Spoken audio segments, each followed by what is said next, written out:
Before you press record, listen to these 10 things that you should consider. Getting paid. Now, you may think that YouTube is super simple and you'll be monetized before you know it. But the reality is that it takes time to actually get monetized on YouTube.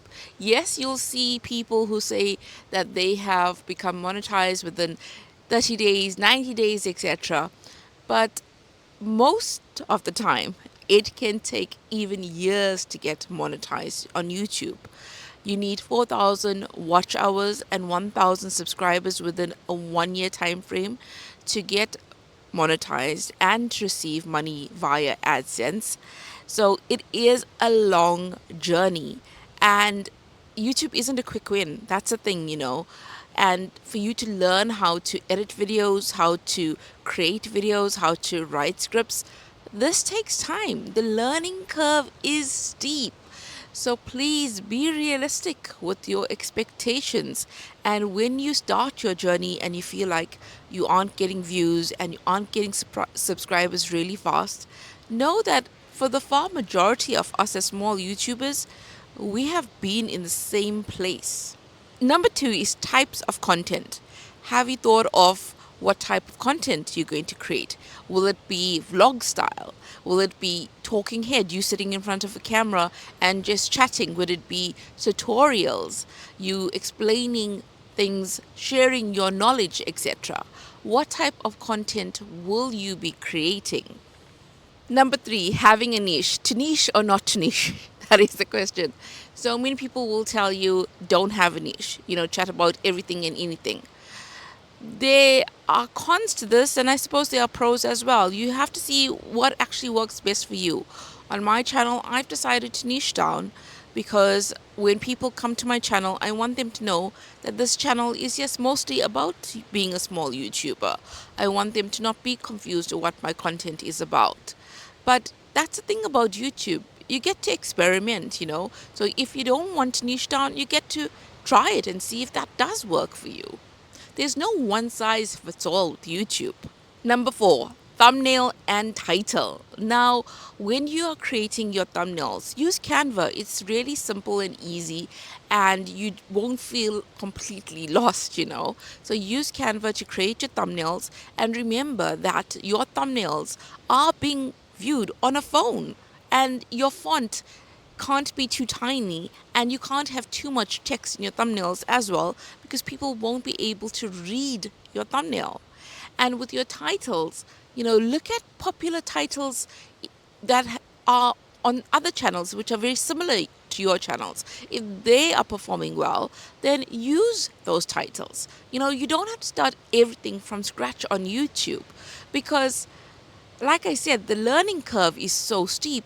So if other channels that are similar to yours have performed well using certain titles, steal those titles. Really, steal those titles. Because your video is still going to be different because you are in it. And that alone makes it a very different video.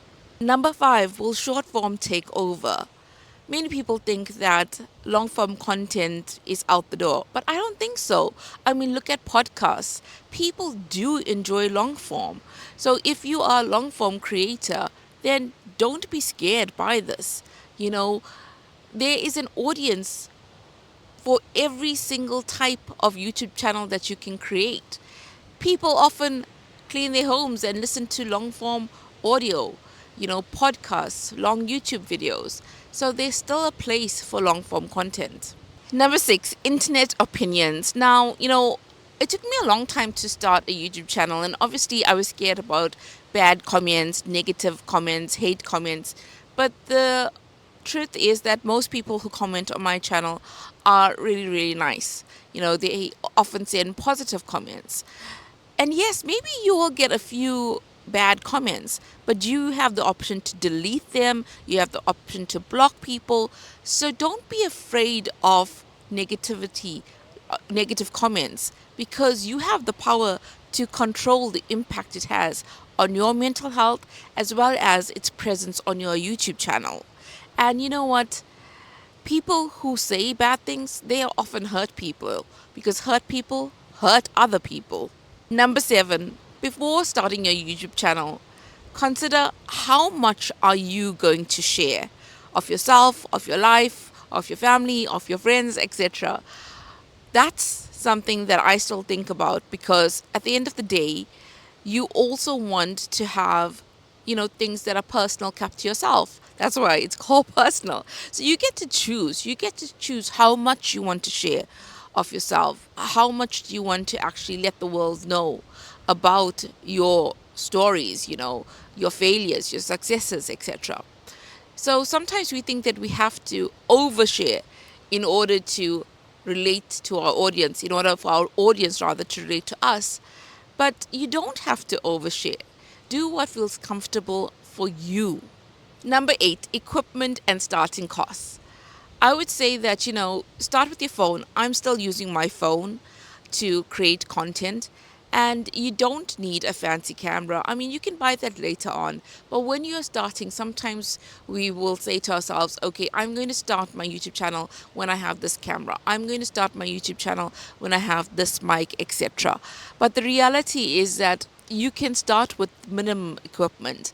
And sometimes we say those things just to prevent us from actually starting our YouTube channel. So you don't need fancy equipment to start your channel. Number 9, subscribers and the algorithm. Subscribers do count, subscribers do matter, because they also form part of your tribe, your community. As you grow your channel, you will start having a community on your platform, people who rally together, who have similar feelings about a particular journey. Maybe your channel is all about cooking, and your community and your tribe love cooking. And, subscribers are really, really, really such a huge part of your YouTube channel. In fact, on my YouTube channel, my subscribers watch my content for far longer than non subscribers.